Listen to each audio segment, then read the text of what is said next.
Madame Varias,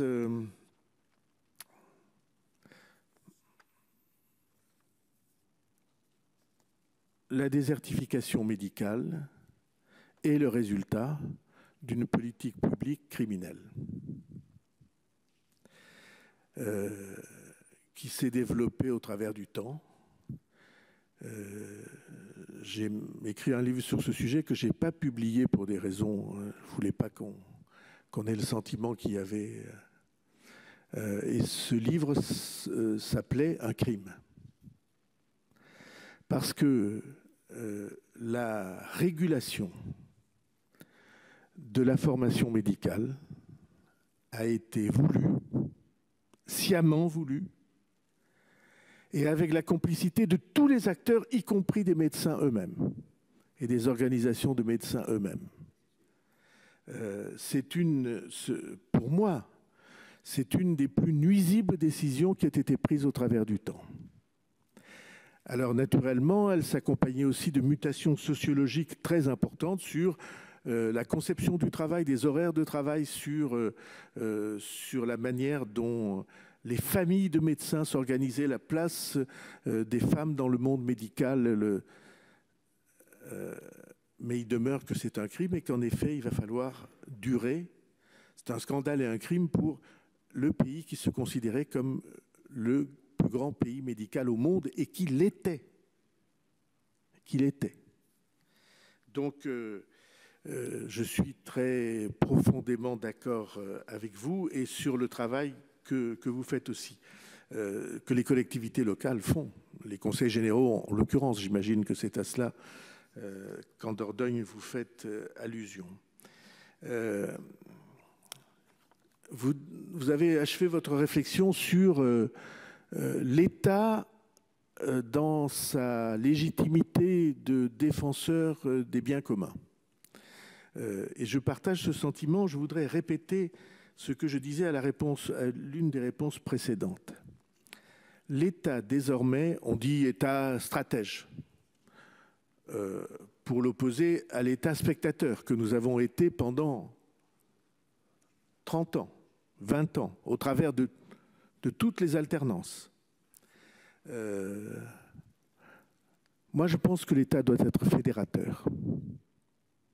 Il doit être fédérateur de tous les acteurs, y compris des acteurs privés. On ne peut pas demander à un acteur privé, que ce soit un individu ou une personne morale, une entreprise, on ne peut pas lui demander de ne pas se préoccuper de ses propres intérêts, de son propre avenir. Et de ce point de vue-là, il n'y a rien à dire. Mais on pourrait lui demander de participer à une volonté collective. Et c'est sous cet angle que je place la question de la localisation des activités et de la reconquête de l'appareil productif français. Pour moi, la responsabilité de l'État, elle est là. L'État doit être le fédérateur, l'entraîneur, il doit motiver et placer devant leurs responsabilités les différents acteurs. Autrement, nous n'y arriverons pas. Mais il se trouve qu'aujourd'hui, nous avons des chances qui n'étaient pas ouvertes aux années précédentes et qui ne seront peut-être plus ouvertes après. J'ai le sentiment que on peut pour une fois sauter dans le train. Pourquoi? Parce que si je repense à l'appareil productif, on est devant une mutation technologique massive et majeure. Avant, l'élément déterminant, c'était la main-d'œuvre et le coût de la main-d'œuvre. Et à ce moment-là, on vous disait, mais vous voyez bien, M. Bayrou, qu'on ne peut pas s'opposer à la Chine, au Vietnam, à des coûts de main-d'œuvre qui sont quelques 30% de ce que nous avons à déployer, et peut-être même moins, et peut-être 10%. Bon. Ceci est en train de changer.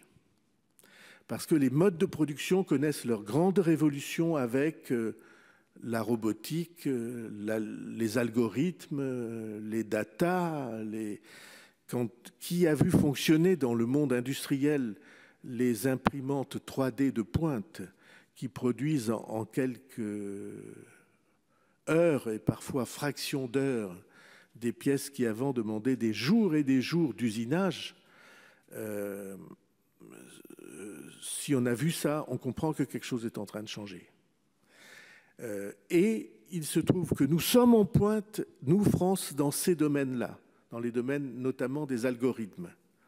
Il y a une chaire au Collège de France d'algorithmique qui est observée comme un des lieux les plus avancés du monde sur ces sujets-là.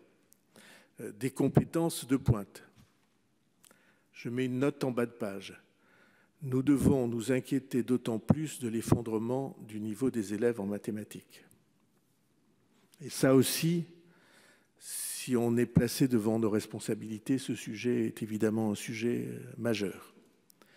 Donc une grande mutation technologique dans le domaine de la production, qui s'accompagne d'une disponibilité quasi miraculeuse des moyens d'investissement à des taux dont aucune génération n'a eu l'exemple. Si on met en face ces deux fenêtres d'opportunité, alors nous avons peut-être quelque chose à penser et à dire, et l'État, le rôle de l'État peut s'en trouver facilité. Voilà pour répondre à votre question.